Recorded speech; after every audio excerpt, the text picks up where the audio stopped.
Hi guys, time na naman na maglalaban na naman ako mag-isa. Ang dami ko nilalaban. Yan, mga polo. Yan, diba? Yan. Ito yung gagawin ko. Lalagyan ko siya ng tubig para mas mabilis yung paglaba ko. Hindi ko kasi siya pwedeng i-washing kasi magbuhok-buhok siya.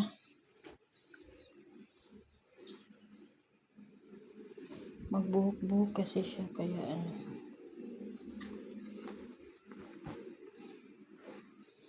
ito lang naman. Yan. Inaano ko siya. Ito na po. Yan ang laban ko. Ang dami. Hi guys, second. Ito po, ang gulo ng taas. Tatabi po ako. Yan. Kunin ko po yan. Tapos ipalit ko na bago kong labahan kahapon. Diba ang gulo? Hindi ko naintindihan nung unahin ko.